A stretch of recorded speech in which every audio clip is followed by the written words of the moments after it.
Hey guys, we are back with another 2K roster review. We're going to go through yesterday's preseason action and figure out what we're going to adjust with the 2K roster. There was also a trade, which we're going to go through the details of right now. Let me minimize this so we can read the full article. The Nets are making a pair of minor trades, according to reports. Brooklyn will send power forward Sekou Doumbouya and his $3.6 million salary and an unprotected 2024 second-round pick to the Rockets in exchange for $110K per Shams of The Athletic and Tim McMahon of ESPN. The Rockets will waive Doumbouya, sources inform McMahon. In the other deal, the Nets will receive Edmund Sumner from and a 2025 Heat second-round draft selection from the Pacers per Woj of ESPN. And the Nets will subsequently waive Sumner, who's set to miss the entire season due to a torn left Achilles tendon. The Pacers will receive the draft rights to Juan Pablo Vaul from Brooklyn in the deal. And let's click on him real quick and see if he's actually a prospect of note. He's 25 already, so probably not. And they don't even link to his international stats or anything. So probably nothing to write home about there. But both of these transactions are essentially salary dumps. The Nets and Pacers are each attaching a second-round pick in order to avoid paying a player's guaranteed salary. Both the Rockets and Nets have trade exceptions, which will enable them to take on a new player without sending one out in a deal. So the Sumner deal creates extra breathing room below the tax line for the Pacers, as Bobby Marks of ESPN notes. The Pacers will save $2.3 million, dipping them to $2.8 million below the luxury tax line. Meanwhile, Marks adds that the Nets will save a total of $8.1 million as a result of the two deals. $6.8 million in projected luxury tax payments and $1.3 million in salary. Marks notes that Brooklyn was able to compensate for the outgoing 2024 second rounder owed to Houston by adding the 2025 second rounder in the Pacers transaction. So ultimately, the star-studded Nets saved $8.1 million while not losing cumulative draft equity. The 6'8 Doumbouya 20 was selected with the number 15 pick in the 2019 draft. Last season, he averaged 5 points and 2.5 rebounds in 56 games with Detroit, including 11 starts. Marks adds that Brooklyn now gains a $3.6 million trade exception via the Doumbouya deal and will probably use the exception to add Sumner. The Pacers have gained a $2.3 million trade exception. Okay, so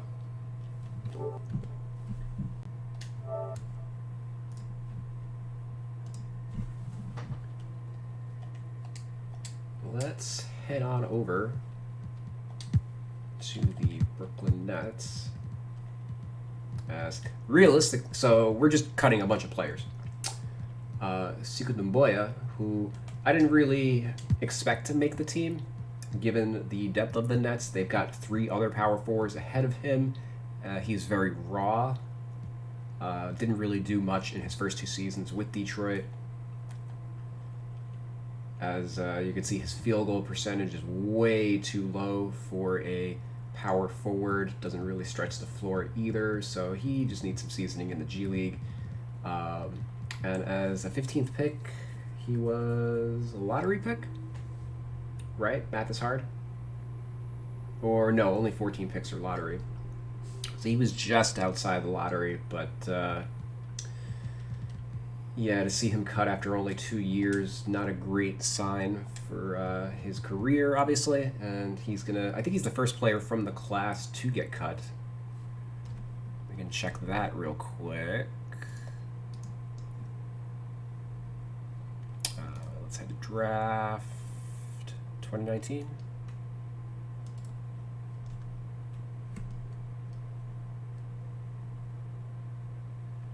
Yeah, we see he's got a negative win shares 48, never a great sign. Negative, yeah, basically was the worst rookie in his class, taken in the first round. Although Jarrett Culver is gunning for that title, he might be the next guy waived from this group. Lucas Simanic has not really performed much either, and the Spurs are looking to cut a player, so he might be the next to follow Siku. But yeah, overall pretty disappointing for him, and he's probably gonna have to go to the G League to regain some value for his career, because I don't see any teams that are looking to sign a raw power forward right now. Maybe a rebuilding team like. Or are the Rockets keeping him? Never mind. Hold on. Sorry, they're. Oh yeah, the Rockets will waive Doumbouya. Yeah, so sucks for him. Let's take care of that. And Edmund Sumner, who we're gonna have to remove his injury and then reapply it in order to cut him. The lag will cooperate. There we go.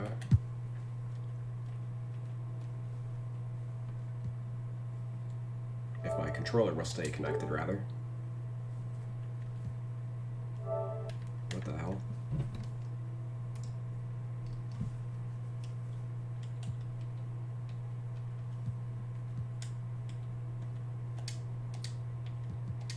Okay.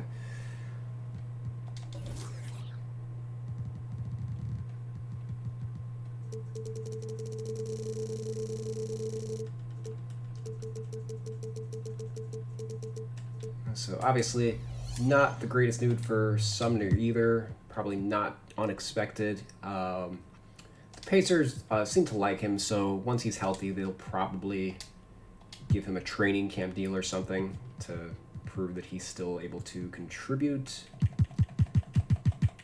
before putting him back on the full-time roster next season.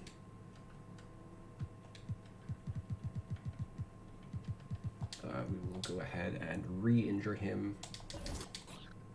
That way, if you turn injuries on using my roster, he will. The computer won't be able to assign him, or start with injuries, whatever that option is called.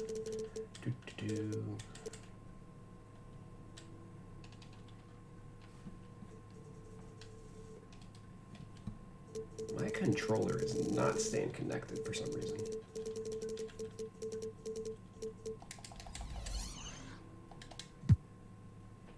Okay.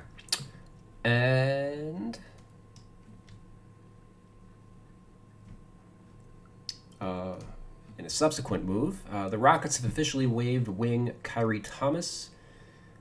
Basically, the move was necessary in order to make room to acquire Siku, as they already had the max 20 guys. Kyrie Thomas played well last season. He was on a non-guaranteed deal with the Rockets. Based on the numbers, it was probably kind of a foregone conclusion that he wasn't going to make the team, given how many guarantees they have. But, yeah, Thomas, 25, was the 38th pick in the 2018 draft. He caught on with the Rockets and played well in 5 games, averaged 16, 5, and 3 in 31 minutes a game.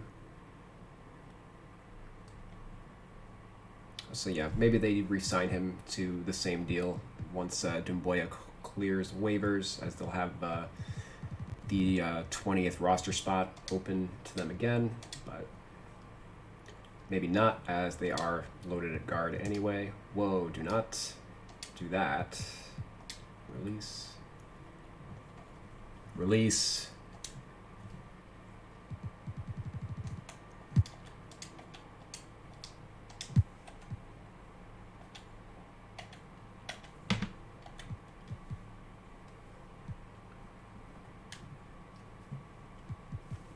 Yeah, clearly with 3 other shooting guards on the roster, plus Armani Brooks on an Exhibit 10, it wasn't super likely for him to make it anyway. Might have to go back to the G League or overseas, since he's a little more established. He's 25 already, so not a ton of upside to be gleaned from him. But with that out of the way, let's check out the preseason action from last night. There were 4 games. The Pacers and the Knicks played. Let's head on over to the Pacers. All right, so Jeremy Lamb started at the 3, and Justin Holiday started at the 2. I had adjusted Jeremy Lamb. I made Jeremy Lamb a 2 because it's his natural position. Even though he played more 3 last year. I think LeVert is sidelined by something, and he's going to miss the preseason, maybe be ready for the opener. So I think we might be pushing Lamb back. And even though TJ Warren's out, I do think that he will eventually come back as a power forward rather than a small forward. And I'm going to wait for a little more clarity on that situation before making an adjustment. At 6'8", 220, he is technically bigger than the other power forward options on the team. If they're going to use Torrey Craig as a 4, then it makes sense to use Warren as a 4 also.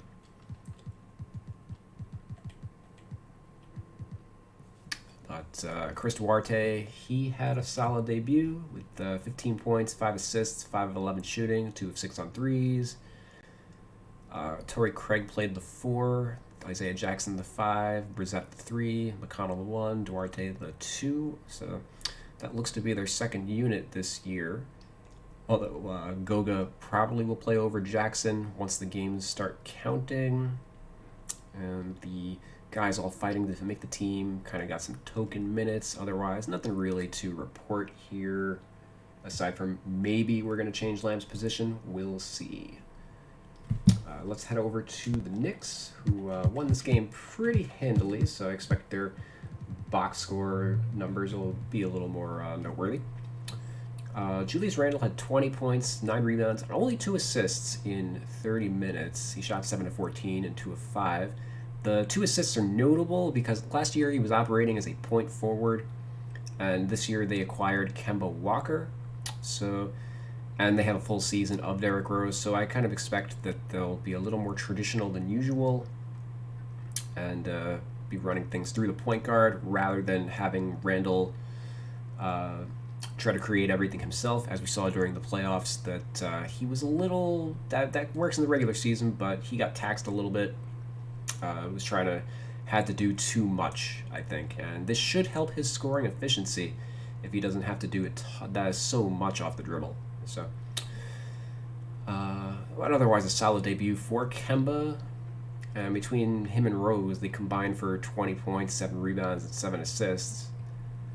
7 of 20 shooting. Rose didn't have the greatest game in the world, but pretty solid production overall. Evan Fournier had an okay debut. RJ Barrett had 17 on 7 of 14 shooting, 3 of 6 on threes.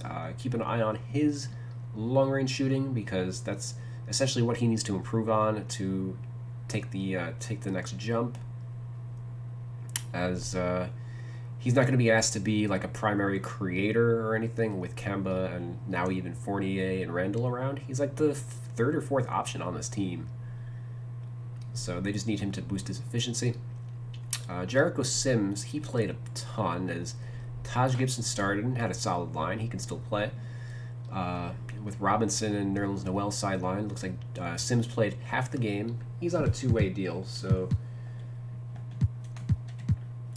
he's missing from the game at present, but overall, pretty solid debut for him. 8 points, 6 rebounds, even 2 assists. 3 of 4 from the field, 2 of 2 from the line. He's kind of a bruiser. He should get a lot of dunks when he's on the court, but not a ton else, and crash the boards, obviously. That's what he's there to do. Topin had an okay game, 10-5 on 4 of 10 shooting. Didn't hit a 3, but he took 2.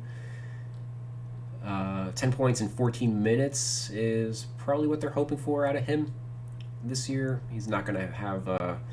he doesn't have a great path to playing time, playing behind Randle. And he can't really play the 5 or the 3, so his limitations are going to hinder his ability to get on the court. Emmanuel Quickly, he is a little more versatile than Obi, as he had 10 points, 6 rebounds, 7 assists.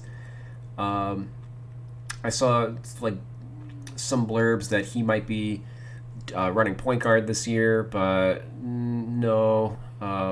42 minutes combined went to Kemba and Rose, so quickly got most of those assists playing the 2 as the off guard. It's a good sign. If his passing's improved, that's a great sign, but I wouldn't look at him as a like the primary initiator or anything. He might absorb some like third string point guard minutes, but unless one of these guys is out with an injury, I would expect him to just be playing the 2. As even with Kemba and Rose combining for 42 minutes, Miles McBride basically played the other 6, so quickly basically played all of these at the 2, not the 1. It is worth noting. Other than that, the guys all fighting to make the team, likewise, barely played. I boxed Kevin Knox into that category also of players fighting to make the team. He might be going the way of Sekou Doumbouya shortly, as they are not high on him at all. So moving on to our next game, we've got the Bulls and the Cavs. Looks like the Bulls had a wild debut, running over the Cavs. Zach LaVine, 25, 3 and 3 and 3, 9 of 14, 4-6 on threes. So he's in midseason form already. Lonzo Ball did a solid debut with 8, 5 and 5 with 3 steals. Looks like they got a ton of steals in this game. Cleveland not looking too good offensively. Vooch over 5 on threes, but otherwise a solid game with 10, 9, and 4. DeMar DeRozan, it looks like he started at the 4 as Patrick Williams is out, and Javonte Green got the start at the 3. He had a solid game, 13 and 8, 6 of 9 from the field. DeRozan had an okay debut with 13, 4 and 4. Worth noting, all these guys, pretty balanced passing breakdown for the starting unit. And then Alex Caruso randomly with 10 assists off the bench. 10 assists in only 20 minutes, which is probably his career high, honestly. Obviously, preseason doesn't count, but I can't remember him ever logging double-figure assists in any game. 4-6, 2 of 3 on threes.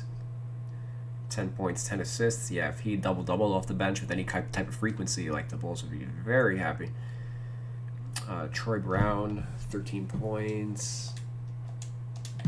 Let me cycle over the Bulls first. 2.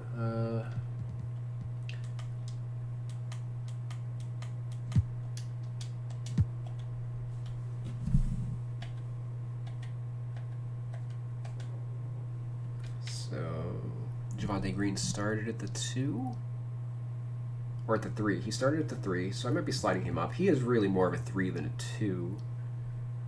But given the way the depth chart kind of shakes down with this team, he'll probably be playing the 2. Unless we're swapping Troy Brown. Oh no, Matt Thomas just played. He was the backup 2 in this game. He's making a solid case to make the team with 11 points. Hit 2 threes. They desperately need 3-point shooting. The spacing on this team is garbage outside of the starting unit, so that could give him the inside track to make the roster, especially with like Kobe White sideline. They just need shooting. Javonte's not a shooter. Caruso typically, he's an okay set shooter, but typically doesn't create much off the dribble. Derrick Jones doesn't shoot. Troy Brown's not a great shooter either. None of these guys really shoot. And none of the 5s. I guess technically Oturu and Simonovic stretch the floor a little bit, but Tony Bradley definitely doesn't. He's expected to be the primary backup. So, yeah, I pencil Matt Thomas on for the roster. Aside from that, Elise Johnson, I expect him to make the team. 8 points, 11 rebounds, 3 assists, 3 of 4 from the field. He was a stat machine in his limited minutes, basically for his entire career, but especially last year with the Nets. So he's finally going to get his first real opportunity with the Bulls. Could even start with Patrick Williams sidelined. I think I'd like that more than DeMar DeRozan at the 4, but we'll see. Ayo Dosunmu, he was solid in his debut. Devin Dotson, meh. Stanley Johnson, looks like he only played the fourth quarter, which perhaps isn't great. He had 6 and 6. And these guys didn't play a ton. It's probably not a great sign for them making the team. Okay. Let's check out Cleveland.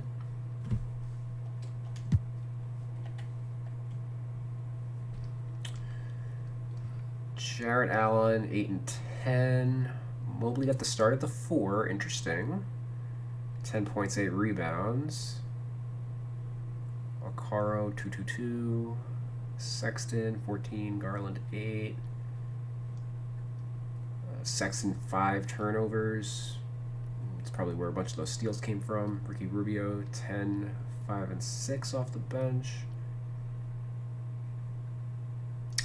Laurie came off the bench. Ooh, Laurie came off the bench. Okay, so... Oh, woof. So is Kevin Love the center on this team? That is not a great development. I'm not... If Lauri Markkanen and Kevin Love is the backup front court, like, you need to split those guys up. You can't... Woof. Well, the Bulls scoring 130 points probably has some reasonable explanation. Kevin Pangos, not a great debut, 1 for 9 from the field. He's supposed to be a point guard, so 9 shots in 12 minutes, not super great.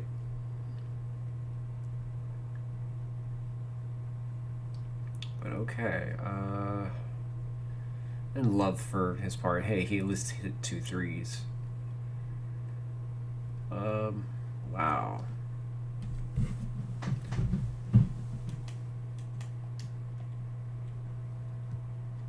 Okay, I think...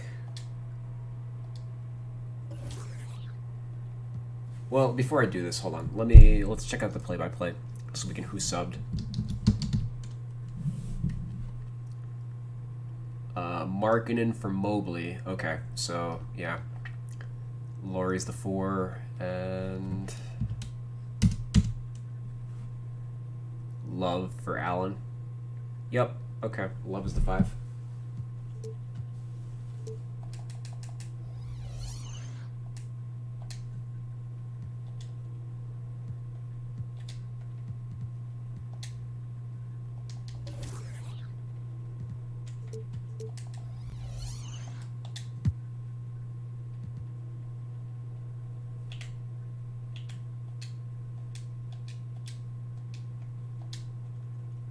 Which, I don't know.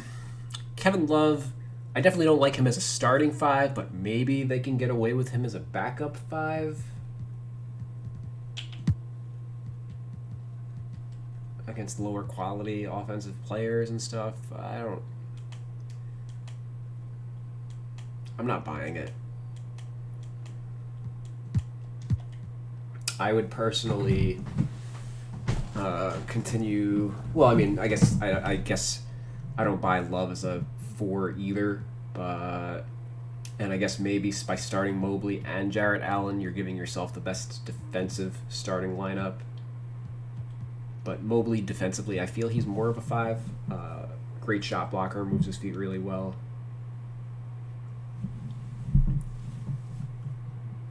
I would consider him like defensively on par with Jarrett Allen at the things that centers are good at defensively. But surely, I guess he's a better defender also than Lauri Markkanen, so I don't know. Either way, that is rough. All right, Kevin Love's gonna make what, $30 million as a backup center this year? Okay. All right, so let's go to the next one, which is the Rockets and the Wizards. Okay, starting off with the Wizards, Corey Kispert, 12 points, 5 and 9, solid debut. Kuzma started at the 4, 11 and 6. Daniel Gafford continued last season's play with 10 and 6 on 5 of 5 shooting. Spencer Dinwiddie made his debut, 14 points, 5 assists, his first action also in about a year.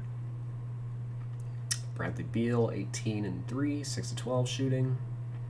They need him to shoot better, or at least more efficiently. Hopefully Dinwiddie can take some of the pressure off and allow him to do that.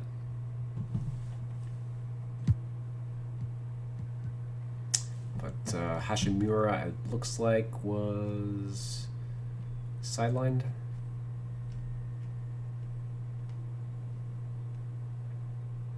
I don't see. They don't have the DNPs for the Wizards for some reason. But let's assume that Hashimura was out.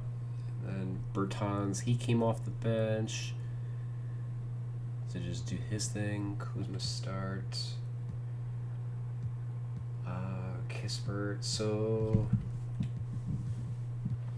I mean, we expect Hashimura to start, but maybe Kuzma's just like a better version of Hashimura. So they both have kind of overlapping skill sets. I could see them moving Hashi, bringing in like another small forward. Or maybe you would consider like Bertans a small forward and just bring him off the bench behind Kuzma.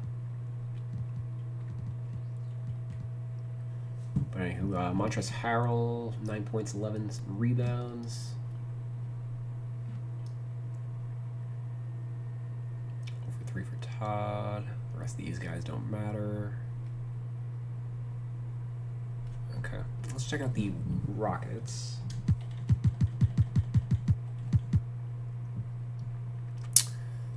Eric Gordon started, which we kind of anticipated. They're going to figure out whether or not House, Tate, or Gordon is going to be the starter. I'm going to lean towards Gordon, actually, as he's talent. On paper, he's probably their second or third best player, and a veteran. You'd want him to play with Jalen Green, I think.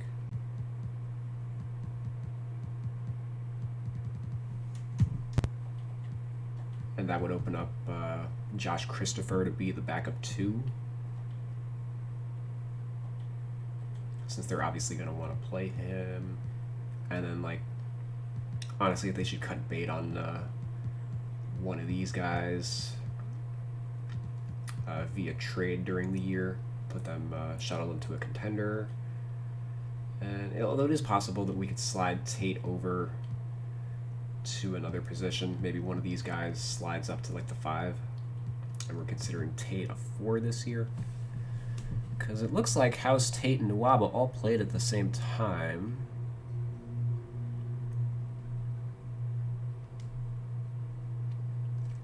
But anyway, Kevin Porter, solid game, 25 and 9 of 17. Jalen Green, he had 12 points. Tice had 12. Christian Wood, 9, 7, and 4. Okay, so let's check out the subs to figure out where these guys all came in.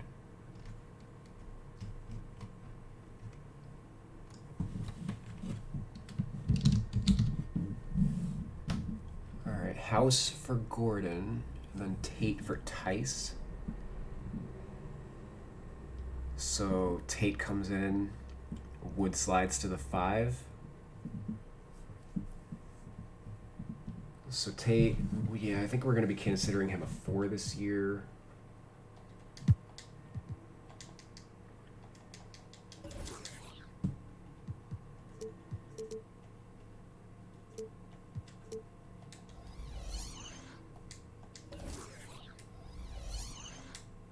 I don't think we would want to consider him a 5. And Eric Gordon, let's change him over.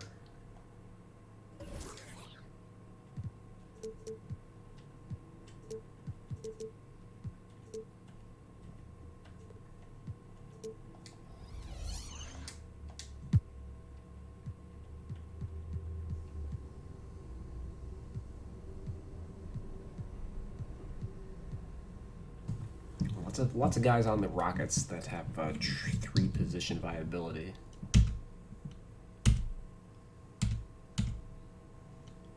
Nwaba for Green. Okay.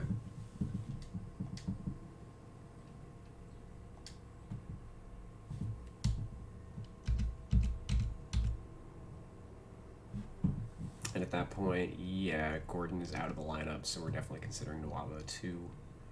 Augustine for Porter. Sengun for Wood. Yeah, Wood is the 5 at this point, so it makes sense that Sengun would sub in for him. Martin Jr. for House, and then Gordon for Tate. So actually, this is inverted. Gordon comes in for House, and then Martin comes in for Tate. So yeah, we're considering Tate a 4.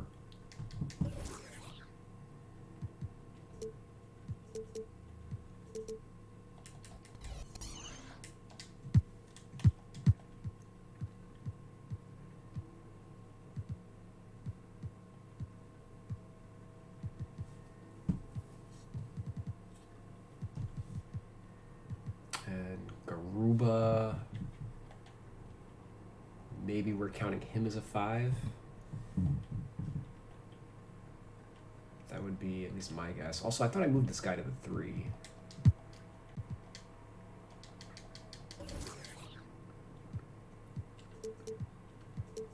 Oh my god.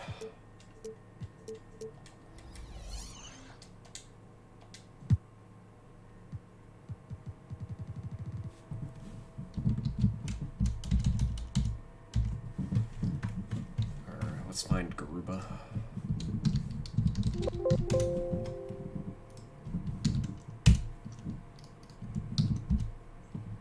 Garuba sub for Tate. Okay, probably means he's a 4.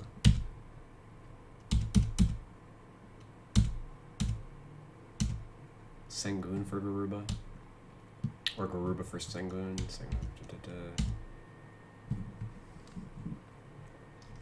Alright. I think we've done enough there. Let's readjust. And probably gotta make Gordon a starter.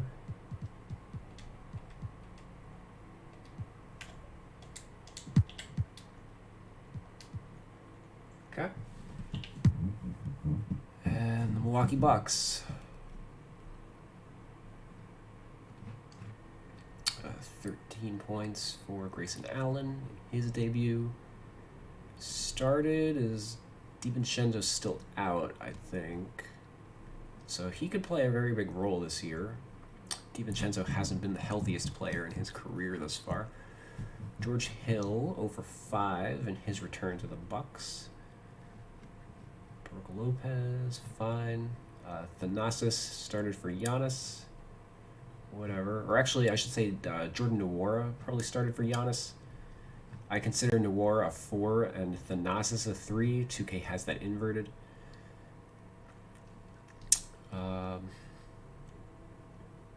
But it's pretty close. Might be apples and oranges.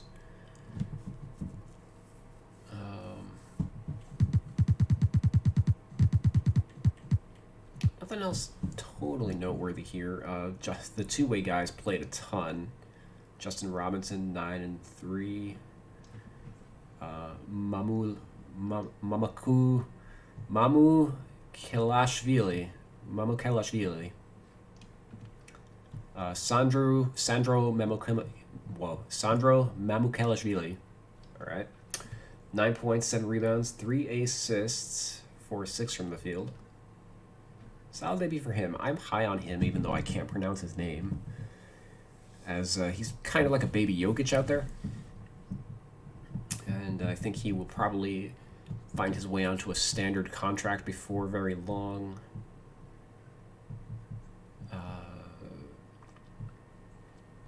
Other than that, nothing crazy.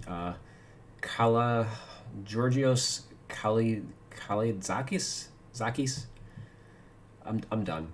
0 for 2 and not really much to show in 22 minutes of action. He's technically fighting to make the team. He was the 60th pick of the draft. currently missing from the 2K roster, so I had to add him. Same case with Sandro. But yeah, it doesn't really do anything particularly well as far as I can tell. He's more of like a stash guy, but he's also kind of old for a prospect. What's his age? Oh, hey guys, it's my roster doc. Where is he? Yeah, he is 22. That's not a typo. So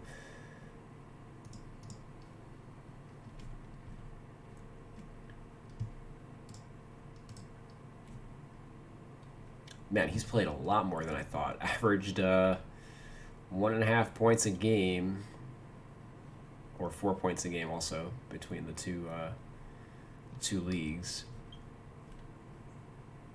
Did not shoot it well. Yeah, I'm not really. Aside for if he was any other ethnicity besides Greek, I don't think he would have been drafted, to be honest. But anywho, let's finish off with the Grizzlies.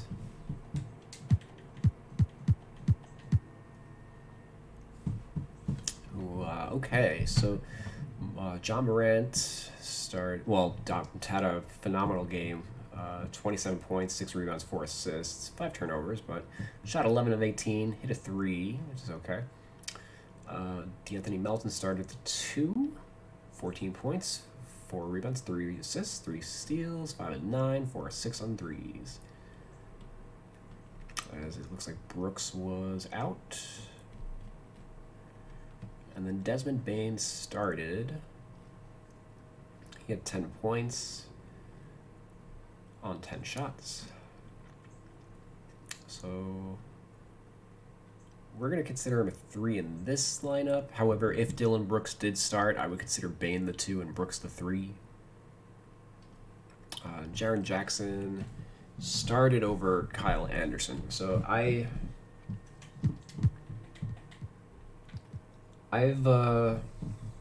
placed Jaren Jackson at the 5 thus far, just based on how deep they are at the 4. As if you had Jackson at the 3, then at the 4, then Brandon Clark becomes the third string 4, and they drafted a guy who's also a 4. Kyle Anderson played a ton for them last year, and he played 34 minutes in this game, having 7, 6, and 3. Maybe he just is a super sub this year. But certainly they want to, I think, play Steven Adams and Jaren Jackson together if possible for defensive purposes. So maybe this just means that like Brandon Clark gets traded, or we're counting Brandon Clark as like a small ball 5 only. He needs to bulk up a little bit if he wants to fill like that Montrezl Harrell type of role, which I'm not sure if he's done that as of yet. But Jaren Jackson, given that he played 32 minutes in this game, along with Kyle Anderson playing 34, it's pretty safe to say that he played a fair amount of 5 also. At least 10 minutes at the 5.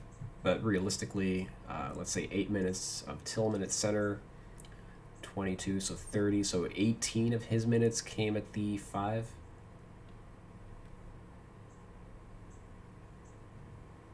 Zaire Williamson, whatever debut. Tyus Jones, looks like he played, or somebody played a little bit of 2, because this game didn't go to overtime, right?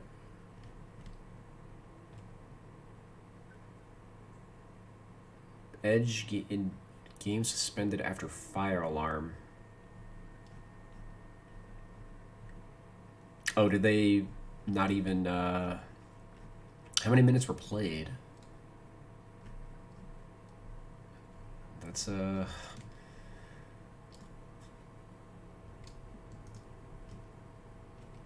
so they didn't make it to the 4th.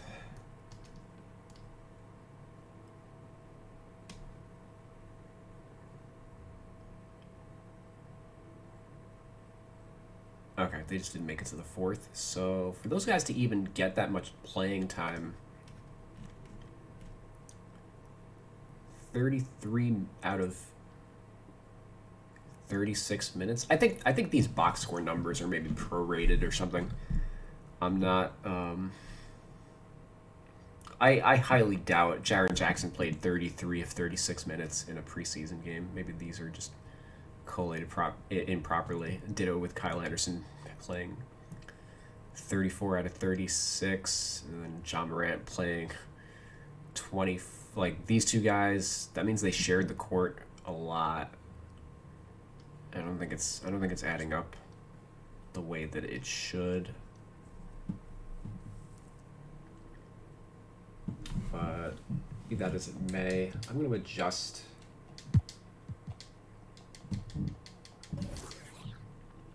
and put JJJ back at the 4. Kyle Anderson, we're going to leave at the 4 and keep him in a bench role. We're going to move Brandon Clark to the 5 for this season.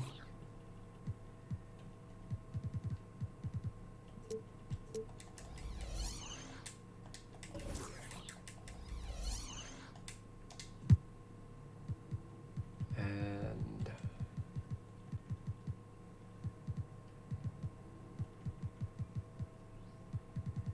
I think that's all we have to change.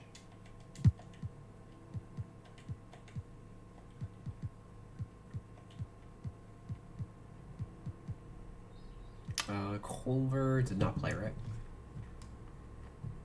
Yeah, he did not. Conchar played. Brooks was out, so yeah, that's why Bain slides over. But I'm not willing to change his position yet. Maybe we consider Sire Williams also a 3 for this game.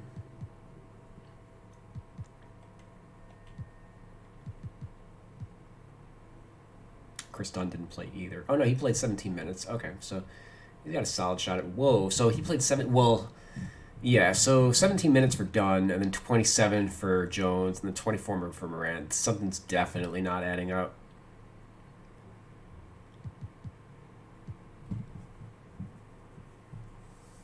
As it would appear that regardless, Dunn probably played his time at the 2. Next to one of these guys, which I'm not like super thrilled about, but I guess it kind of just, they have to do what they have to do because Bain started at the 3, and then maybe we're counting Williams as a 3 also. So somebody had to play the backup 2 minutes. Melton only played 18 or whatever this game is considering 18. So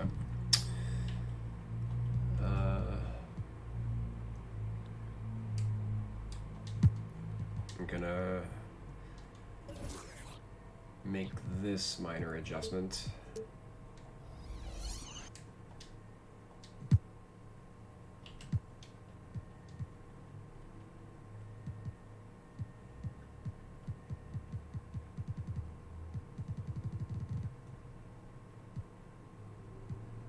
Okay, and the rest we'll see. But anywho, I'm gonna wrap this up.